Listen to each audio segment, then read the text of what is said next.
The Mason family had always been the kind to spend their weekends outside. Daniel, 38, worked in tech but came from a long line of Montana ranchers and had a quiet love for dirt trails and silence. His wife, Jessica, 36, was a kindergarten teacher who baked muffins before sunrise and wore flannel even in July. Their children, Ellie, age 9, and Liam, age 6, were opposites. Ellie was bookish and imaginative, always with a sketchpad in hand, while Liam was a blur of scraped knees, muddy hands, and tree climbing. And then there was Max. Max was their golden retriever, not just a dog, but a member of the family. He'd been with Daniel and Jessica since before the kids were born, and even in old age, he remained gentle, loyal, and alert. Max followed the kids everywhere. When Ellie stayed up drawing, Max lay at her feet. When Liam wrestled pillows in the living room, Max barked and joined in. He was their shadow, their comfort. In early June, the Masons packed their Subaru for a weekend camping trip to Clearwater Pines National Park, a sprawling wilderness 2 hours from their small town in Oregon. It wasn't their first time. They'd camped there every summer since Liam was born, but this time felt special. School had just ended. Jessica had wrapped up her teaching year, and Daniel had taken a rare long weekend. The forecast was perfect. Highs in the 70s, clear skies, no wildfire warnings. They told friends they'd be back by Monday afternoon. Jessica posted one last cheerful photo online Sunday morning. Ellie holding a stick like a sword, Liam hanging upside down from a tree branch, and Max, tongue out, caught mid-leap. It would be the last photo anyone ever saw of them. Clearwater Pines was beautiful in early June. The river ran high with melted snow from the peaks, and the trails were blanketed with wildflowers and the soft hum of bees. That Saturday, the Masons set up camp at Site 12, a semi-remote location near the base of a ridge. They pitched 2 tents, one for the kids and one for themselves. The spot was tucked between towering evergreens, with a short walk down to the river and a fire ring surrounded by old logs. They cooked sausages over the flames, played cards by lantern light, and told ghost stories until Ellie pretended to fall asleep with her notebook across her chest. Max curled between the tents, tail flicking at every woodland sound. Everything was quiet, normal, full of love. On Sunday morning, the family set out for a hike toward Clearwater Ridge Loop, a 6-mile trail that wound up the slope through tall cedar and pine. Jessica carried a day pack with snacks and water. Daniel kept a GPS unit clipped to his belt. Ellie brought her sketchpad. Liam carried a stick shaped like a sword. Max ran ahead, doubling back every few minutes to check on everyone. They reached the summit just after noon. There, they took a short video of Ellie reading a story she wrote out loud to the wind, while Liam tossed pine cones into the air like grenades. In the background, Max barked at a squirrel, tail wagging. That video, retrieved later from Jessica's cloud account, would be the last confirmation of where they were. By sunset, the park rangers began to worry. It was 8:17 p.m. when a call came into the ranger station. A hiker named Paul Templeton reported finding a dog wandering alone on a side trail, about 5 miles south of the Mason family's reserved campsite. The dog had tags. His name was Max. It was panting, limping slightly, and covered in dust, but otherwise uninjured. When the rangers traced the tag to the Masons, a call to their listed emergency contact, Jessica's mother, confirmed something was wrong. They were supposed to be home by dinner time. They hadn't called, hadn't texted, and hadn't been seen. Rangers hiked out to Site 12 just after midnight. The camp was empty. The tents were zipped up, The fire ring had been freshly doused. Ellie's sketchpad lay open on a log, a drawing of a tree with a shadow behind it. Liam's water bottle sat half full on a stump. Jessica's hoodie was draped over a camp chair. The family had clearly returned from the hike. But where had they gone? By morning, Clearwater Pines was no longer just a national park. It was a search zone.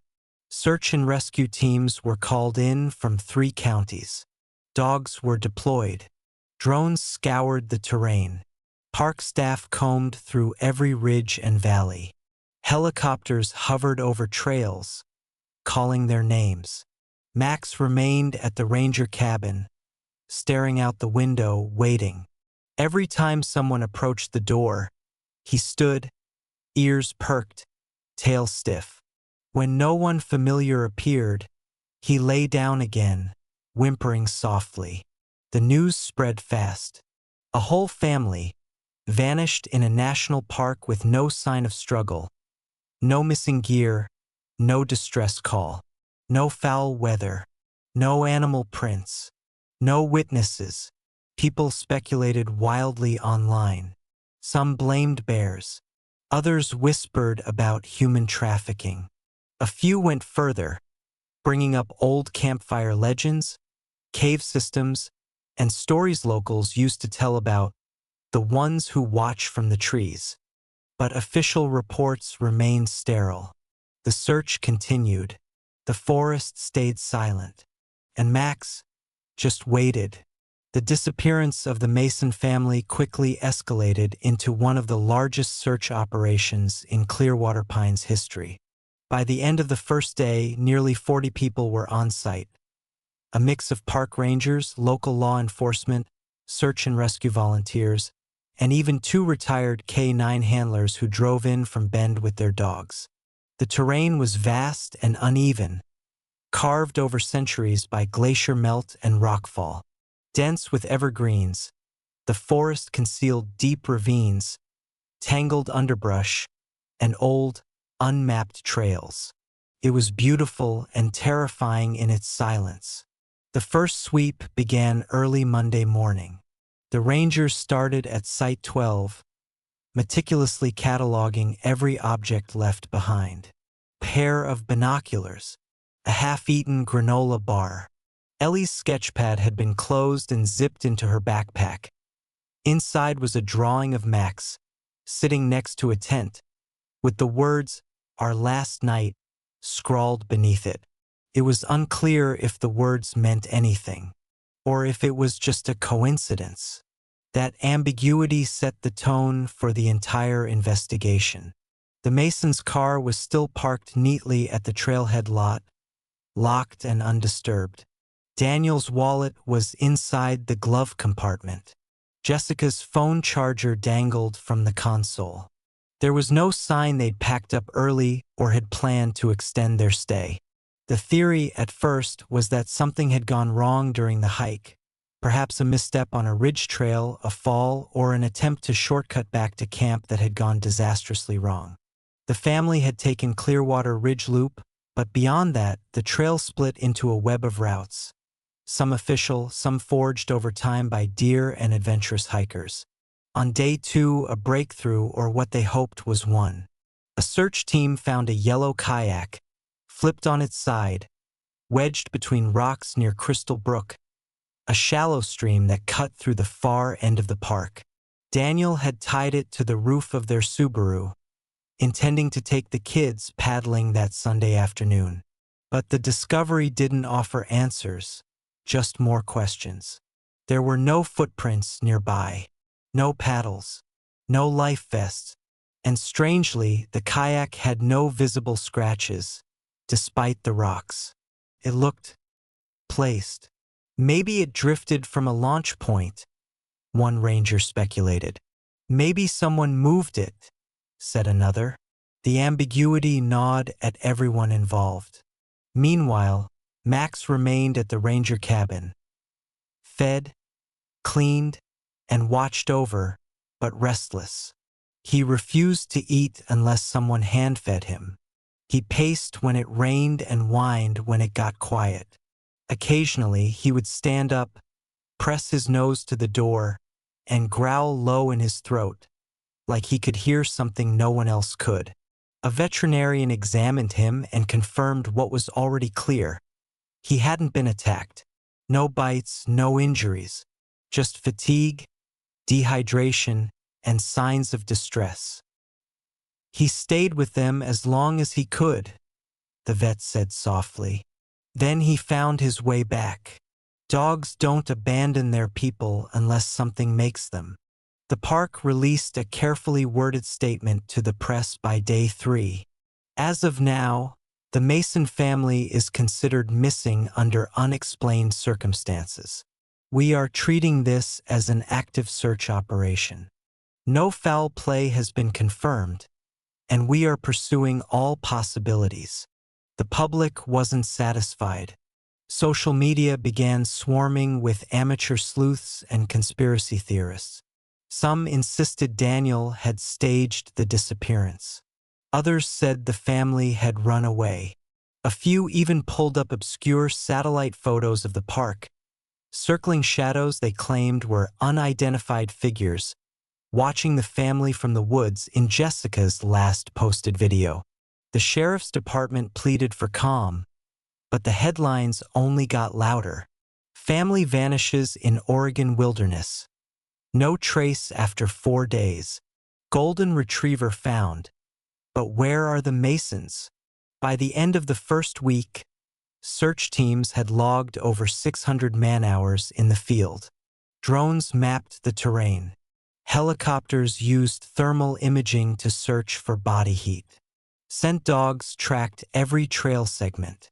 Divers searched ponds and slow-moving parts of the river. They found nothing. No torn fabric. No shoes. No gear. It was as if the forest had swallowed them whole. On day 9, a brief ripple of hope. One of the scent dogs caught something. A short trail that veered off the ridge loop and descended into a ravine. The dog barked, pawed at the dirt, and ran in wide circles before stopping dead at a wall of bramble. The handler pushed through, but there was no sign of a person. Just a deer skull and a rusted canteen. Still, they marked it, and they kept digging. But every promising lead dried up. And then the rain came. On day 12, the skies opened up and didn't stop for nearly 36 hours.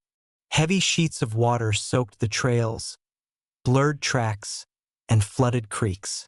The forest turned into a sponge, saturated, dark, and swollen with runoff. Whatever traces had remained were gone now. The search officially ended on day 15. Unofficially, it never really stopped. Not for the family, not for the town, not for the ranger who couldn't sleep. Max was released to Jessica's mother, Elaine Myers, who took him in with trembling hands. She sat with him on the front porch, whispering her daughter's name over and over. Max simply rested his head on her lap and closed his eyes. Elaine asked if he could be brought back to Clearwater every year on the anniversary of the disappearance. The park agreed. He went quietly, no barking, no tail wagging, just stillness. In the months that followed, the campsite at Site 12 was quietly decommissioned. The trail where the Masons were last seen was rerouted. Visitors occasionally left flowers or hand-painted rocks with the children's names etched in marker. But slowly, the story faded from national news. Other tragedies took its place. Max lived on, older now, slower, a living reminder of a story without an ending. Until, 4 years later, someone found the shoe. Andrea Cole hadn't planned on becoming a park ranger. She had studied environmental biology with dreams of working in conservation research, fieldwork, tagging wolves, maybe even tracking glaciers. But life had other plans. A minor car accident during her final semester left her with a spinal injury that ended her hopes of rugged expeditions. After months of physical therapy and reevaluating her goals, she returned home to Oregon and applied for a ranger position in Clearwater Pines. That was 5 years ago. Now 32, Andrea was a seasoned presence in the park. Respected, quiet, observant. She knew the forest like a second language, which trails would flood first after rain, where elk herds liked to bed down, what time the light broke through the ridge trees in early spring. She worked alone often and preferred it that way. Solitude had become comfort. But there were things she remembered, things that didn't fit neatly into a ranger logbook. She remembered the summer the Mason family vanished. She'd only been a trainee then, 28, barely qualified, still learning how to read trail markers and operate a GPS. But she remembered Max. She remembered the smell of wet pine on day 6 of the search. She remembered standing by the flipped kayak, watching an officer argue about whether it had drifted naturally or not. And she remembered the silence that followed after the search was called off. The forest had felt colder after that, more indifferent. It was mid-April, just after the snowmelt, when Andrea was assigned to assess erosion damage on some of the older trails in the northern basin. Harsh winter runoff had taken out parts of the Clearwater Ridge Loop, and a rockslide had blocked off a former overlook trail that hadn't been used in years. Andrea packed light, a day pack with field notes, a radio, and her DSLR camera to document the worst areas. No company, just the way she liked it. That morning was crisp, windless. The forest shimmered with new green and the wet shimmer of thawed moss. Every few feet, tiny streams crossed the path, carrying snowmelt toward the ravines below. Andrea made her way up the ridge slowly, noting a few spots where the trail had begun to slough off the edge. She took pictures, logged coordinates, but it wasn't until after lunch, when she strayed a few hundred yards from the official trail to check for drainage issues, that she found it. A sealed cave entrance, hidden behind a dense wall of huckleberry bushes and fallen branches. First, she didn't realize what it was. The entrance was low, barely 4 feet tall, and partially obscured by roots and moss. Someone had stacked flat stones around it, then covered them with packed dirt. From a distance, it looked like a lumpy outcropping. But up close, it looked intentional. Too neat, too deliberate. And then she saw the shoe. It was lying a few feet to the left of the entrance, partially embedded in the soil. Small, pink, scuffed, and sun-bleached from time. A child's shoe, the kind with a Velcro strap and a cartoon rabbit sticker peeling off the side. Andrea crouched beside it, heart suddenly thudding in her ears. She didn't touch it. She didn't move. She just stared, then carefully took out her phone and snapped a photo. The shoe looked exactly like the one from the Mason family's missing persons poster. She radioed it in. Within 2 hours, a small team from the county sheriff's department arrived by ATV, bouncing up the trail with gear and cameras. Andrea showed them the site, the cave, the shoe. They didn't say much at first. The sheriff, a heavy-set man named Russo who had overseen the original Mason investigation, knelt down beside the cave and touched the stonework gently. "This wasn't a landslide," he said. "This was sealed on purpose." They cordoned off the area with yellow tape and posted a temporary notice about trail instability. Andrea was instructed to stay quiet about the discovery. Pending verification, they didn't want a media circus. But that night, she pulled up the old report files on her laptop, reports she hadn't opened in years. In a folder marked Unresolved, Mason Family, she found the item inventory from Site 12.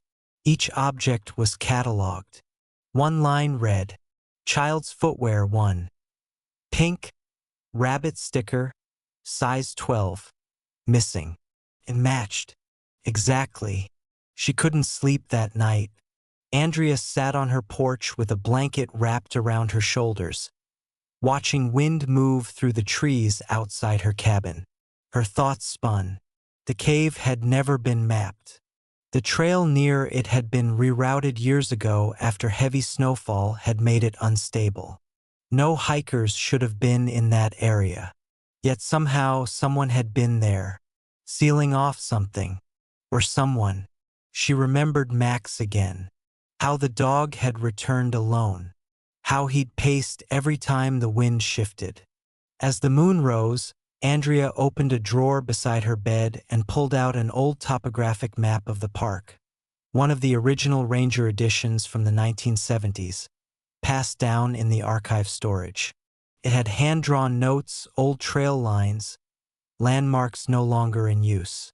Her finger traced the ridge, the split in the trail, a spot labeled in faded ink, Old Fault Line Caves, sealed.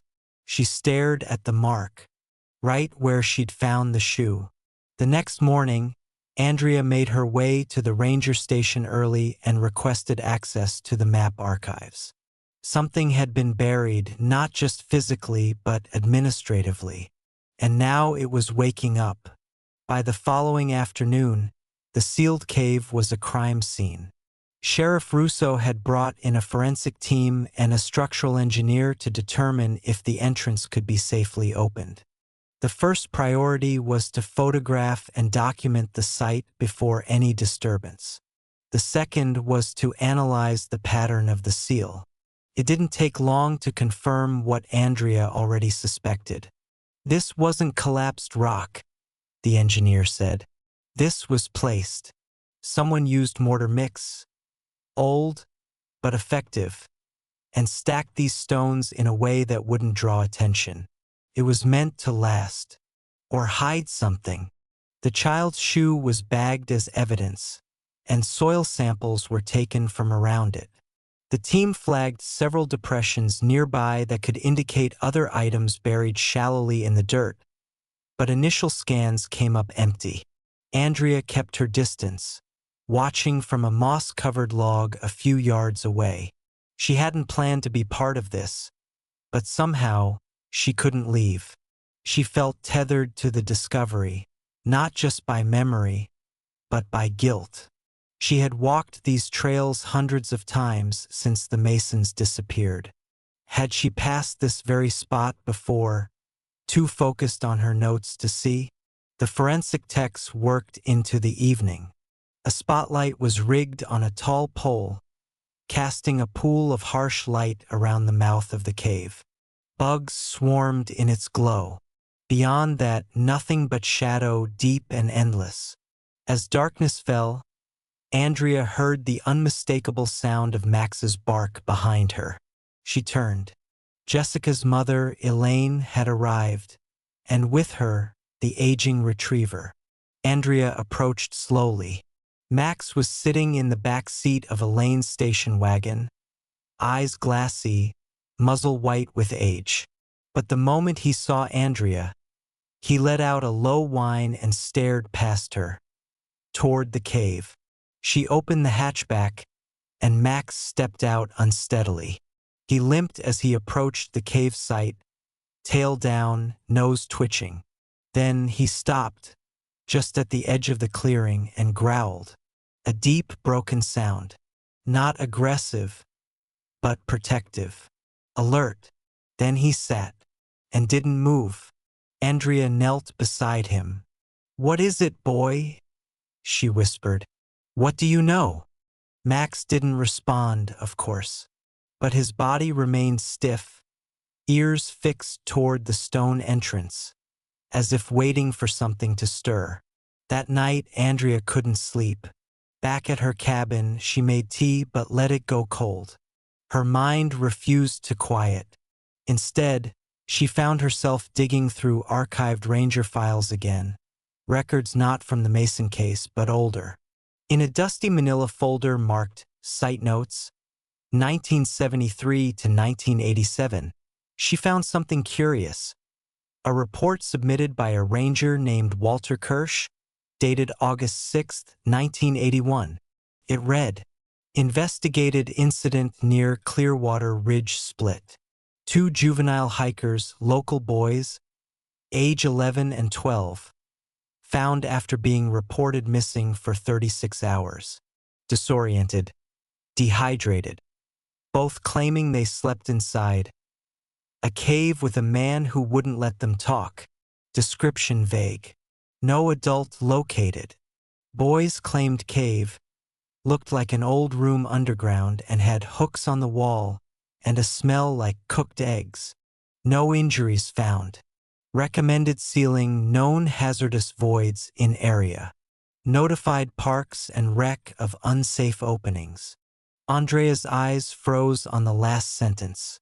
One boy said he heard someone else breathing in the dark, but not the man. She reread it twice, heart sinking deeper each time. She flipped the page. Attached was a hand-drawn map of the trail system in that part of the park, a rough sketch. The same fork in the trail, the same ridge, and a crude X labeled Chamber 7. She'd never seen that on any modern map. The next morning, the sheriff's team began clearing the cave entrance. They worked carefully, removing one stone at a time, photographing each layer. It was slow going. The interior had been packed with dirt and smaller rocks, likely to deter animals or air circulation. After several hours, a narrow opening was exposed, enough for a forensic tech in full gear to squeeze inside with a headlamp and camera. Everyone waited outside in tense silence. 10 minutes later, the tech's voice crackled over the radio. "Cave goes in about 15 meters. Slopes down into a chamber. Evidence of human activity, some old food cans, fragments of fabric. No recent habitation. Something scratched into the wall. Can't make it out yet." Andrea felt a chill creep down her arms. Max stood again, staring at the hole. Elaine, now seated in a folding chair nearby, pulled her shawl tighter and whispered, "He always knew. He waited every year. He dragged me to that same trail. I thought it was memory." Andrea didn't reply, because now she believed it wasn't memory at all. It was instinct. That evening, the forensic team played back the first video captured inside the chamber. It showed a low, circular space, roughly the size of a small shed with a packed dirt floor. On one wall, a tattered scrap of cloth hung from a rusted nail. On another, faint markings, scratch marks, counted like tally lines. There were old tin cans stacked in one corner, and the bones of small animals. But what caught everyone's attention was the final pan across the room. Near the far wall, half buried in the dirt, was something unmistakably out of place. A child's backpack, caked in soil but intact. It was pink, and stitched into the strap, just barely visible under the grime, were 3 faded letters. EMC. Ellie Mason Carter. The Masons had been there. At least, some of them. But if the backpack was still in the cave, where were they now? The backpack confirmed what everyone feared, and what some had quietly hoped might never be true. The Mason family had entered the cave, and they hadn't come back out. Inside the cave's main chamber, forensic teams continued cataloging every item they found.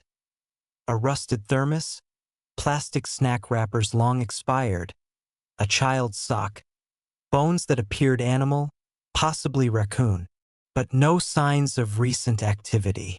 No modern footprints, no scent trails, just sealed time and stillness. The most disturbing find, however, wasn't physical. It was emotional. Etched into the wall with what looked like the edge of a stone was a sentence, barely legible, but unmistakably written by a child's hand. "We are still here. Please don't stop looking." The team bagged everything. Photos were sent to the state forensic lab. Soil samples were marked. DNA testing was requested for the sock and backpack. But all of it would take weeks. Sheriff Russo stood at the edge of the cave that afternoon, his arms crossed, staring at the trailhead in silence. Andrea stood beside him. Max lay at her feet, tail unmoving. "We combed this park for 15 days, Russo said quietly. "And this cave was never on the maps we used." Andrea nodded. "Because it wasn't supposed to be." That night, Andrea returned to the archives. She bypassed the digital system and unlocked the metal filing cabinets in the back corner of the ranger station, the place no one bothered with anymore. Inside were hand-annotated maps from as far back as the 1950s. Most were torn, coffee-stained, water-damaged. She flipped through them quickly, searching for familiar trail lines and annotations. After 20 minutes, she found it. A 1974 topographical survey, with red ink along the ridge above Site 12. There, between two elevation lines, a scribbled note. "Unstable chamber. Sealed 75. Complaints of smell plus noise." Her heart jumped. She dug deeper and found the original incident log. Filed under Unexplained Incident, July 3, 1975. Two miners, Jack and Trevor Eldon, located after 48 hours missing. Boys claimed to have entered a hole in the ground while playing near the ridge. Said they saw a man with a beard and heard crying from the dark. Both boys later recanted, saying it was a dream. No adults were ever located. Cave sealed under directive from park safety. Andrea blinked, stunned. She recognized the name Eldon. It belonged to a retired ranger who still lived near the northern boundary of the park. He had worked there for 30 years. She had met him once, briefly. The next morning, she made the drive. Ranger Thomas Eldon was 79 years old, sharp-eyed, and suspicious of surprise visitors. "Don't get many people coming up this road without a reason," he said as he poured her tea from an old enamel kettle. Andrea explained what she was investigating, carefully, respectfully. She didn't mention the Masons at first. Just the sealed cave, the old survey markings, the trail split near Clearwater Ridge. Eldon listened in silence. Then, finally, he said, "My brother and I found it." Andrea's heart stopped. "Jack and Trevor," he said. "That was us. I was 11. He was 9. He leaned back in his chair and stared out the window for a long time before speaking again. "We thought we were just exploring. We used to sneak up there every summer. That day we heard something. A girl crying. We followed it." He paused. His hand trembled slightly as he lifted his cup. "We found a tunnel. It wasn't deep, but it wasn't natural either. Like someone had dug it out years ago. We went inside. It was dark, cold. And we weren't alone." Andrea's breath caught. "What do you mean?" "There was someone in there," Eldon said. "Didn't speak. Just watched us. We couldn't see his face. But we ran. Crawled out and screamed until someone found us." He rubbed his forehead. "My parents said we imagined it. That we were just scared. But my nightmares didn't stop for years." Andrea hesitated, then showed him a photo on her phone.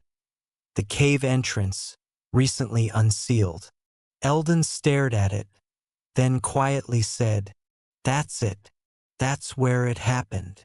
Back at the station, Andrea compiled her findings into a report. She included the map scans, the original ranger notes, the Eldon interview, and the comparison with the current cave site. She attached the photo of Ellie's backpack and the writing on the wall. Then she added a single line of her own. "This cave should never have been forgotten." The next day, the state authorized a deeper investigation. Ground-penetrating radar was brought in to assess whether the cave extended further underground. The scans revealed a secondary chamber, deeper, narrower, partially collapsed. The readings weren't fully clear, but the anomalies suggested voids large enough to shelter people. The team prepared to dig. Max, who had been brought back home after the initial search, refused food that night. Elaine called Andrea in tears. "He hasn't moved since we left," she said. "He just stares at the window. He knows you're going back." Andrea swallowed hard. She was going back. And this time they weren't just looking for closure. They were looking for the truth. By the following week, the mouth of the sealed cave had been widened enough to allow entry without crawling. The air inside remained dense and stale, but no longer dangerous. The secondary chamber, flagged by the ground-penetrating radar, was now the focus, and it required excavation. Carefully, methodically, the forensic team worked day after day, scraping through compacted soil, dislodging fallen rock, and cataloging every shift in the earth. Andrea was on site every day. Though not part of the official dig team, she assisted in documenting the perimeter, reviewing maps, and maintaining logs. But more than that, she served as the quiet thread of continuity. She had found the shoe. She had returned to the place no one else remembered. And something inside her would not rest until she understood what had happened. On the third day of digging, the team broke through. A narrow crawl space, no more than 3 feet wide, sloped downward and opened into a second hollow. The walls were rougher, less symmetrical. This wasn't a finished chamber. It was a pocket of natural rock, likely expanded by human hands decades ago. The flashlight beams cut through floating dust, revealing strange shadows. And in one corner, half buried in loose dirt and damp leaves, was a sleeping bag, tattered, faded, mold-rimmed. Near it, a plastic cup, cracked, a child's spoon, and bones. The excavation was halted immediately. A coroner's team was called in. Photographs were taken from every angle. Andrea stood just outside the entrance of the second chamber, heart clenched, jaw locked. She didn't need to see more to know. The Masons had died here. Forensics confirmed it over the following days. The bones were human. 2 adults, 1 male, 1 female, and 1 child. All degraded but partially preserved due to the dry, insulated nature of the cave. DNA testing from hair strands taken from a tangled brush found in the backpack confirmed the worst. Daniel and Jessica Mason. And Ellie. The sleeping bag matched the model purchased by Jessica in 2019, a distinctive teal and pink child style with a unicorn print. Ellie's shoe, the one Andrea had found outside, had likely come loose or been placed there deliberately. The working theory was that someone had removed it during the sealing process, perhaps even Ellie herself. But there was a catch. 3 individuals were accounted for, but 4 people had entered the forest that weekend. Liam was not among the remains. That night, Andrea sat in her truck long after leaving the site. The discovery should have brought closure, but instead, it brought 1,000 new questions. How had they ended up there? Why had they gone inside? And most importantly, what had happened to Liam? She reviewed the timeline again and again. The family hiked the ridge on Sunday. They likely became lost or trapped by injury or weather. They entered the cave seeking shelter. But why hadn't they come back out? Andrea recalled the tally marks scratched on the wall. There had been dozens. Not hours, days. The Masons had survived inside, at least for a while, but no sign of communication, no distress signals, no traces on the surface. unless she remembered something from earlier, something odd, something never fully explained. Max's return. The dog had been found 5 miles from the campsite, not on a main trail, but on a disused footpath. Alone, dirty, but uninjured. His tags were intact. His coat wasn't matted.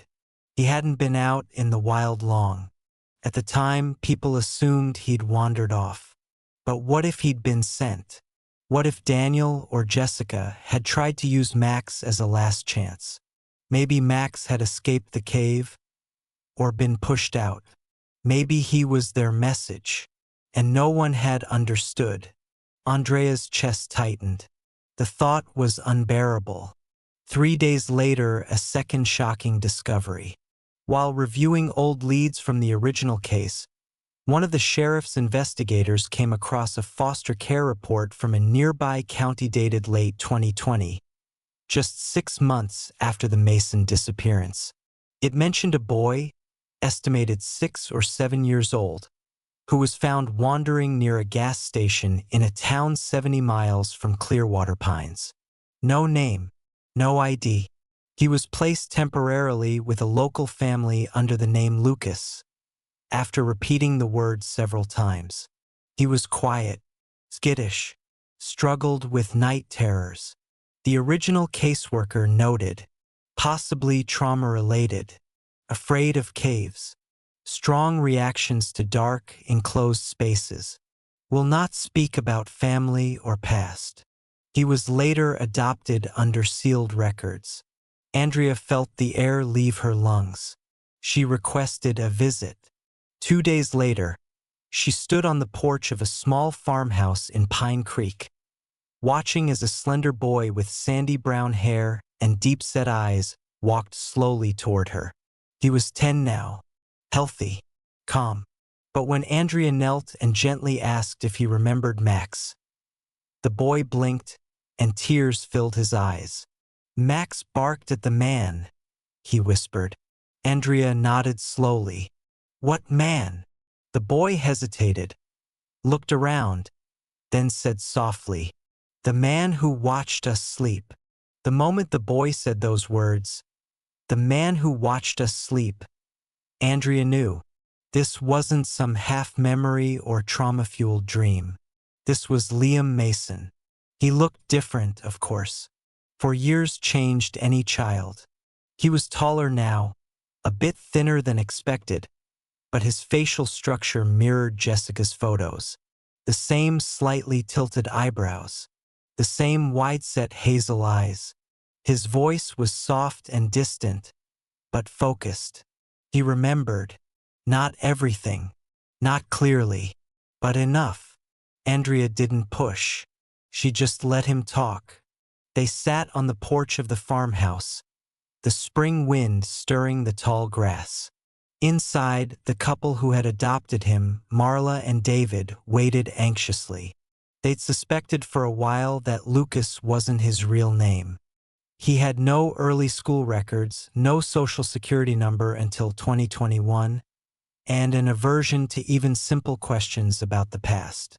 They'd tried therapists, child psychologists. No one had been able to open him up. But now he was speaking, because something inside him recognized Andrea, or perhaps what she represented. Truth. Later that evening, at the county station, Liam sat in a softly lit room beside Andrea and Detective Russo. A child specialist was present too, but silent, letting things unfold naturally. "Do you know your real name?" Andrea asked gently. He hesitated, then nodded. "Liam." She smiled. "That's right. Liam Mason." He looked down, his fingers curled against the fabric of his jeans. Then he added quietly, "I didn't say it before. I thought the man would come back." Andrea glanced at Russo. Both understood the weight of those words. Liam's memories were fragmented, blurred at the edges, like dreams half remembered upon waking. But some parts were vivid. The hike had gone wrong. Ellie had slipped near a slope and twisted her ankle. It had started raining. Daniel had suggested cutting across toward the river trail to get back faster. But the map they had didn't match the terrain anymore. The river was swollen, the path washed out. That's when they saw the cave. It was dry inside, Liam whispered, and it had stuff in it. Old things, like someone had been there before. Jessica had wanted to turn back, but Daniel insisted they wait out the weather and regroup, just for the night. But they never got the chance, because someone was already there. Liam called him the man in the dark. He said he never saw his face clearly, just a silhouette always near the edge of the chamber. He didn't speak much. He didn't hurt them, but he watched, every night. For the first few days, the Masons rationed food, attempted to find a way out. Daniel searched for alternate exits but found none. The rain outside continued, making travel impossible. Eventually, they realized the way they had come had collapsed. The path they'd used to enter had shifted after the rain. Sealed by falling rock and dirt, they were trapped. Daniel tried to dig their way out using stones. Jessica tried to make the kids feel safe. Ellie worsened. Fever. Infection. There was no medicine. She cried a lot, Liam said, voice hollow. Then, she stopped crying. He remembered his father holding her for hours, his mother going quiet. The cave dimmed after that. They stopped lighting the little candles they had found near the back wall. We didn't talk anymore, Liam said. They just held each other. Then one day, Max, who had remained by their side the entire time, was lifted by Daniel, patted gently, and pushed toward the narrowest part of the cave wall. There's a crack, Liam said. He told Max to go, to get help.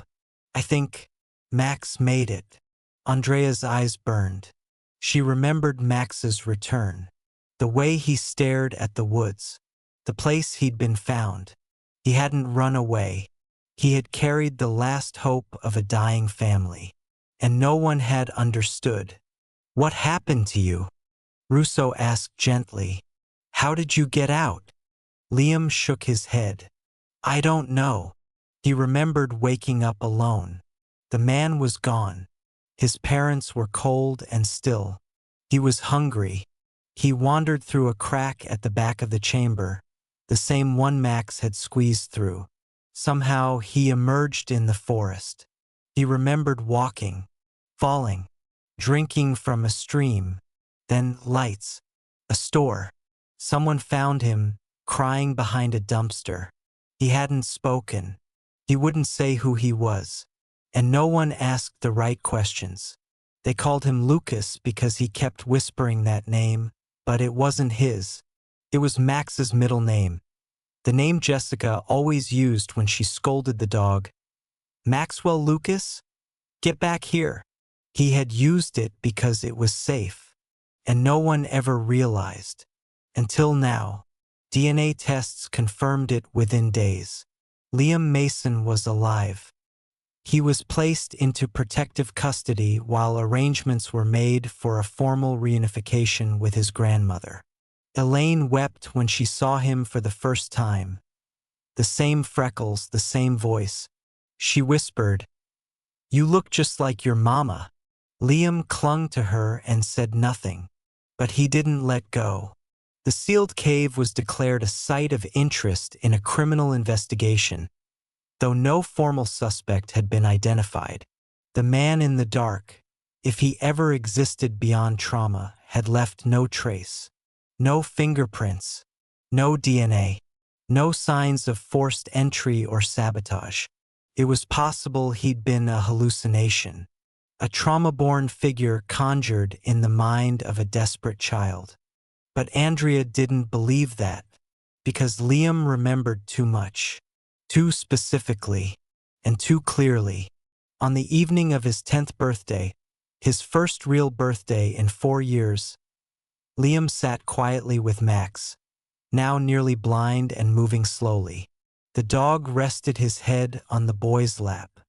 Liam stroked his fur gently and whispered, "You saved me." And Max, as if understanding, let out one long sigh and closed his eyes. Max passed away 3 weeks later. He had been slowing for some time, his steps more fragile, his appetite thinner. But in the days after Liam returned, something in him shifted. It was like he had been holding on, waiting for someone, and now, with the boy safe, his purpose had been fulfilled. Elaine found him curled beneath the kitchen window, peaceful and still. His leash lay beside him. His old collar, with the worn-out tag that read Maxwell L. Mason, rested gently in her hand. They buried him in the backyard, beneath the sugar maple tree, where the wind always whispered through the leaves. Liam placed one of Ellie's old drawings beside the stone marker. It was faded, but still visible. Max, standing in front of a tent, his tail mid-wag. They never replaced him. Some dogs aren't just pets. They're witnesses, and sometimes they're the last link between what was lost and what can still be found. The official investigation into the Mason disappearance was formally closed 2 months later. The remains found in the cave were positively identified as Daniel, Jessica, and Ellie Mason. The cause of death was listed as exposure and malnutrition, with no signs of foul play. The site was permanently sealed by the state and designated a protected memorial space. A plaque was mounted beside the old trail junction, in memory of the Mason family, lost but never forgotten. No mention of the cave. No mention of the man in the dark. Theories still circulated, of course. Some believed the family simply got lost, that fear and weather did the rest. Others suspected that someone had deliberately led them to the cave, watched them suffer, and then vanished. A few whispered about older stories, about the Eldon boys, the echoing cries heard by rangers long before the Masons ever set foot in Clearwater Pines. Andrea heard them all. She read every report.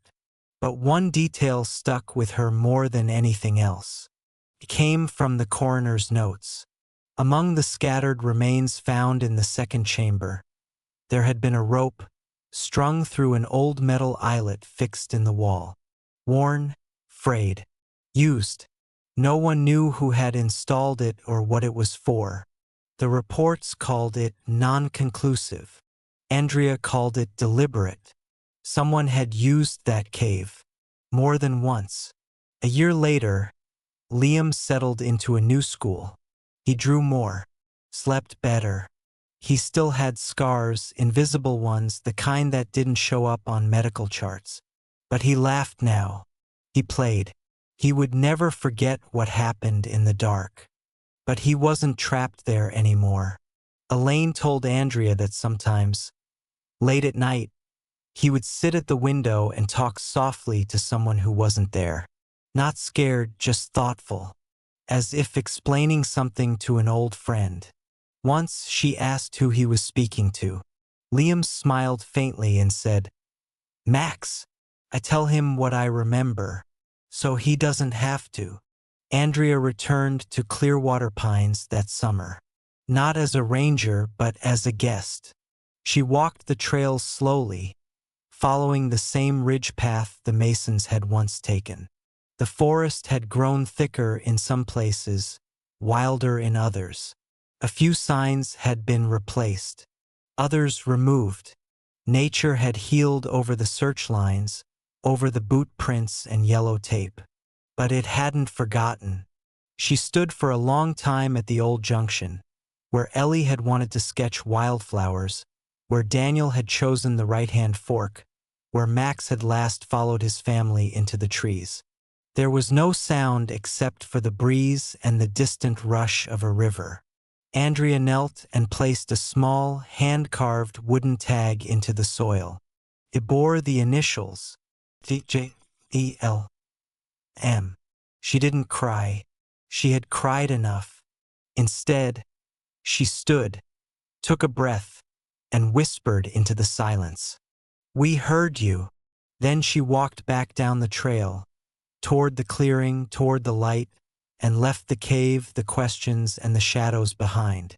And somewhere, if stories carry on the wind the way some believe, a golden retriever ran through the trees one last time, proud and unburdened, watching, guiding, guarding, always